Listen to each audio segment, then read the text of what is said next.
ഇന്ന് നമ്മുടെ ഡിഫൻസിൻ്റെ production layout 1.78 lakh crore എത്തി നിൽക്കുന്നത്. ഇത് 2029 എത്തുമ്പോഴേക്കും 3 lakh crores എത്തും. അതായത് revenue compounding 16 to 18 annually over A medium time പ്രതീക്ഷയ്ക്ക് വകയുണ്ട്. അതാണ് ഞാൻ പറയാൻ കാര്യം. ഒരു 10 ഇയറിൻ്റെ ഒരു എസ്റ്റിമേറ്റാണ് ഞാൻ എടുക്കുന്നത്. ഇതിനൊരു ആക്യുറസി അല്ല, ഏകദേശം ഒരു പ്രഡിക്ഷൻ, അപ്രോക്സിമേറ്റ് പ്രഡിക്ഷൻ എന്നുള്ള രീതിയിലാണ്. അതായത് എയ്റോസ്പേസ് $50 billion ഒരു ഇൻവെസ്റ്റ്മെൻ്റാണ് ഉണ്ടാവുക. ഷിപ്പ് ബിൽഡിങ്ങിന് $38 billion. ഇന്ത്യയിലെ കാര്യമാണ് പറയുന്നത്. മിസൈൽസ് ആൻഡ് അസോസിയേറ്റഡ് ആ ഒരു വെപ്പൺ സൈഡിലേക്ക് $28 billion. ഇതിൻ്റെ കൂടെ തന്നെ വരുന്ന ഒരു കാര്യമുണ്ട്, ഇലക്ട്രോണിക് വാർഫെയർ. അതിനൊരു നല്ലൊരു ക്വാണ്ടം ലീപ്പ് ഇന്ത്യയിലുണ്ടാവും. ഇതിനകത്ത് കസ്റ്റമേഴ്സ് വളരെ ഇമ്പോർട്ടൻ്റ് ആണ്. ഇന്ത്യക്ക് 100ഓളം ഫ്രണ്ട്ലി നേഷൻസ് ഉണ്ട്. അതിൻ്റെ കൂടെ തന്നെ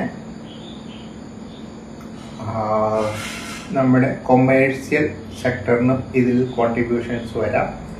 ഹോംലാൻഡ് സെക്യൂരിറ്റിക്ക് നമുക്ക് കോൺട്രിബ്യൂട്ട് ചെയ്യാം. സിവിലിയൻ, ടെലികോം അങ്ങനെയുള്ള ടെക്നോളജി, പിന്നെ വെസ്റ്റേൺ കൊളാബറേറ്റേഴ്സ് വഴി ഒരു തേർഡ് പാർട്ടിയിലേക്ക് പിന്നെയും പോകാം. ആകെ നോക്കിക്കഴിഞ്ഞ് കഴിഞ്ഞാൽ കസ്റ്റമർ ബേസ് അതിൻ്റെ ഒരു പീക്കിലേക്ക് പോകാനുള്ള നല്ലൊരു ചാൻസ് ഉണ്ട്. അപ്പോൾ കാര്യം എന്താണെന്ന് വെച്ച് കഴിഞ്ഞാൽ ചീപ്പ് പ്രൊഡക്ഷൻ നമുക്ക് കൊടുക്കാൻ പറ്റും. ഇപ്പോൾ ഇവിടെയുള്ള മിലിറ്ററി ടെക്നോളജി നമ്മളിപ്പം 1.89 to 2% ഓഫ് GDP-യിലാണ് നിൽക്കുന്നത്.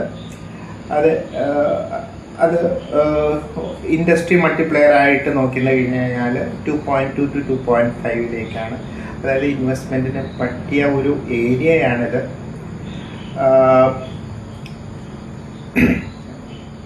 എൻ്റെ ഒരു കോൺട്രിബ്യൂഷൻ എന്ന് പറയുമ്പോൾ മാനുഫാക്ചറിങ് സെക്ടർ മാത്രം എടുത്തു കഴിഞ്ഞാൽ 6% ഓഫ് ഇന്ത്യൻ മാനുഫാക്ചറിങ് GDP-യുടെ വാല്യൂവിൽ എടുത്തു കഴിഞ്ഞാൽ 6%-ഓളം വരും. അത് 0.4 ആണ് ഇന്ത്യൻ GDP ഗ്രോത്തിൽ ആനുവലി അത് തരാൻ പോകുന്നത്. നമുക്ക് ഇത്രയും ഫിഗർ നമ്മുടെ മനസ്സിൽ കിട്ടില്ല. അതുകൊണ്ടാണ് ഞാനൊരു പ്രാക്ടിക്കലായിട്ടുള്ള ഒരു ഫിഗർ ഇട്ട്. നമ്മുടെ ഡിഫൻസിൻ്റെ ലേഔട്ട് ഇപ്പോഴും 70%-ഓളം ഫോറിൻ കൺട്രി ഡിപ്പെൻഡൻ്റ് ആണ്. അത് 25%-ലേക്ക് താഴും അതിനകത്ത് 10 years. അത് വലിയൊരു കോൺട്രിബ്യൂഷൻ ആണ് എന്ന് മാത്രമല്ല, ആസ് എ റീറ്റെയിൽ ഇൻവെസ്റ്റർ അതൊരു ഓപ്പർച്യൂണിറ്റിയാണ്. ഇത് സ്റ്റഡി പർപ്പസിന് മാത്രമായിട്ട് പറയുന്നതാണ്. ലൈക്ക് ചെയ്യുക, ഷെയർ ചെയ്യുക, സബ്സ്ക്രൈബ് ചെയ്യുക. നിങ്ങളുടെ ഇൻവെസ്റ്റ്മെൻറ്റ് എപ്പോഴും ഒരു സെബി രജിസ്റ്റേർഡ് ഇൻവെസ്റ്ററുടെ കീഴിൽ മാത്രമായിരിക്കണം.